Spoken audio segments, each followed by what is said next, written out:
Anupama serial के ऐसे ही daily update सबसे पहले देखने के लिए हमारे चैनल इन्फो ड्रामा हब को सब्सक्राइब करें। आज के एपिसोड की शुरुआत अनुपमा की प्यारी मुस्कान से होती है, जहां वह राही की तारीफ करती है कि वह आज बेहद खूबसूरत लग रही है। लेकिन राही बिना कुछ कहे उसे नजरअंदाज करके जाने लगती है, जिसे अनुपमा प्यार से रोकती है और कहती है कि कम से कम अंश और प्रार्थना की शादी तक तो हम सामान्य रह सकते हैं। अनुपमा यह नहीं चाहती कि उनके आपसी झगड़े की वजह से इस शुभ अवसर में कोई खटास आए। राही थोड़ी झिझक के साथ मान जाती है और हाथ बढ़ाती है। अनुपमा मुस्कुराकर उसका हाथ पकड़ती है और कहती है कि इतना काफी है। तभी अनुपमा इस खूबसूरत पल से बाहर आती है और महसूस करती है कि यह तो एक सपना था। वह नींद से जागते ही कहती है कि आज का दिन बहुत अच्छे सपने से शुरू हुआ है, और फिर तय करती है कि अब उसे डांस प्रैक्टिस करनी है और बाकी काम भी करने हैं। अनुपमा डांस करते हुए घर के काम निपटाती है और लीला उसकी मदद करती है। पूरी टीम डांस और शादी की तैयारियों में जुट जाती है, जिसमें लीला और सरिता भी शामिल होती है। पूरा माहौल उत्साहपूर्ण हो जाता है। इसी दौरान मोहल्ले की औरतें लीला से मिलने आती हैं और ताने मारती है कि अंश की शादी में उन्हें नहीं बुलाया गया और प्रार्थना तलाकशुदा और गर्भवती है। क्या अंश पहले से ही उससे जुड़ा हुआ था?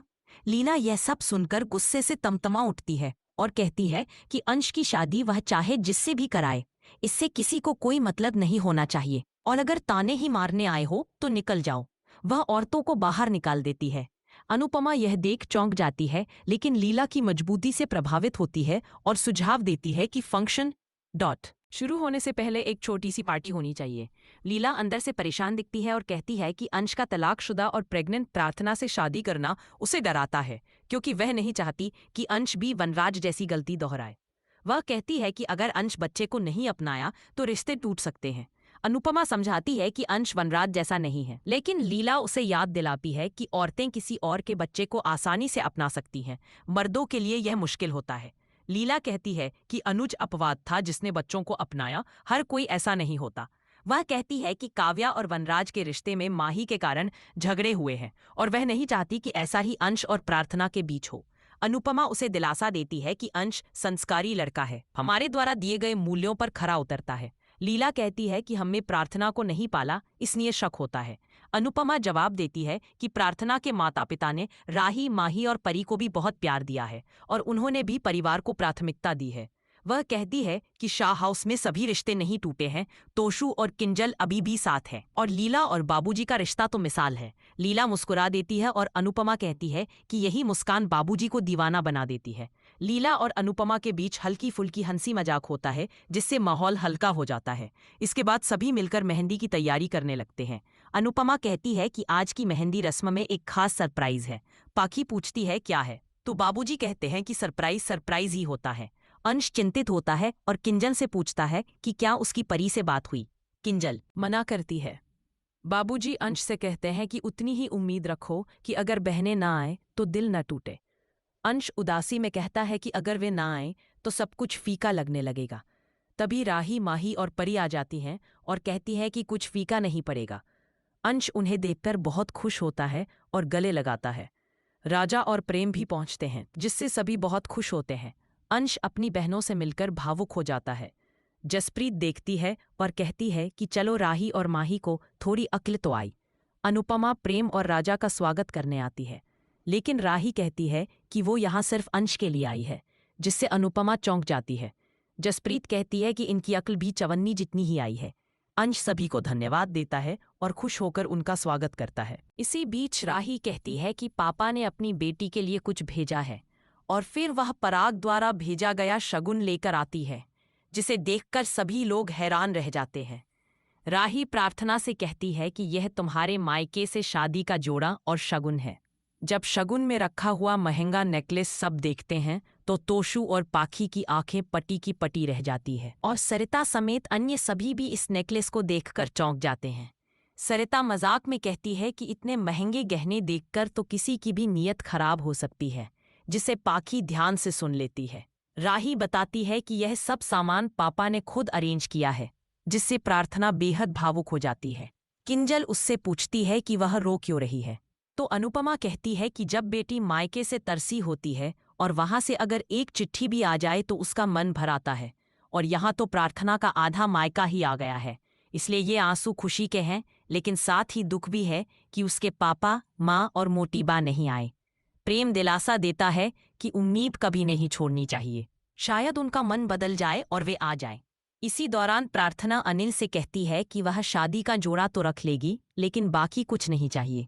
अंश भी यही कहता है कि हमें केवल उनका आशीर्वाद चाहिए। तभी तोशु बीच में बोलता है कि शगुन को ठुकराया नहीं जाता, ये बहुत प्यार से लाया गया है।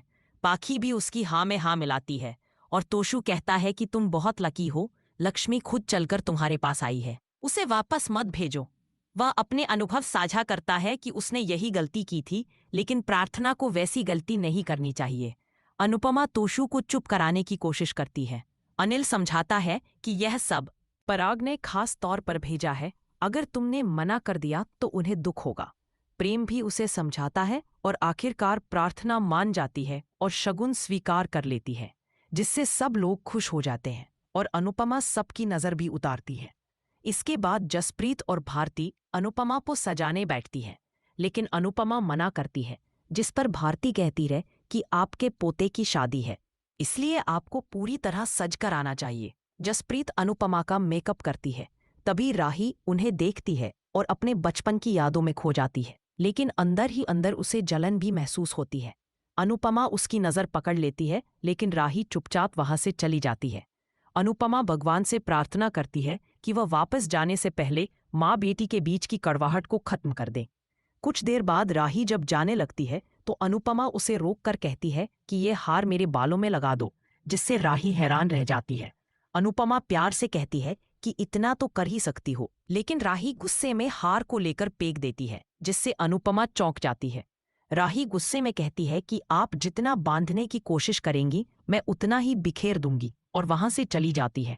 अनुपमा अकेले में कहती है कि माँ को दूर करोगी तो भी ममता कम नहीं होगी। कहानी यहीं पर थोड़ी देर को थमती है और इसके बाद दिखाया जाता है कि पाखी राही को जसप्रीत और भारती के खिलाफ भड़काती है, यह कहते हुए कि मम्मी को रिश्तों का रिप्लेसमेंट ढूंढना बहुत अच्छे से आता है। वह कहती है कि भारती और जसप्रीत ऐसे बर्ताव कर रही हैं जैसे कि वे मम्मी की सगी बेटियां हों, जिससे राही को जलन महसूस होती है और वह अपनी टीम को कहती है कि अंश और प्रार्थना की शादी में हम एक स्पेशल डांस करेंगे और पूरी दुनिया को दिखा देंगे कि हम क्या चीज़ हैं। जसप्रीत यह सुनती है और जवाब में कहती है कि दुनिया से तुम्हारा मतलब हमसे है ना, तो मैदान में आओ और देखो कि हम क्या चीज़ है। इसके बाद दोनों टीमें डांस की तैयारी में लग जाती हैं।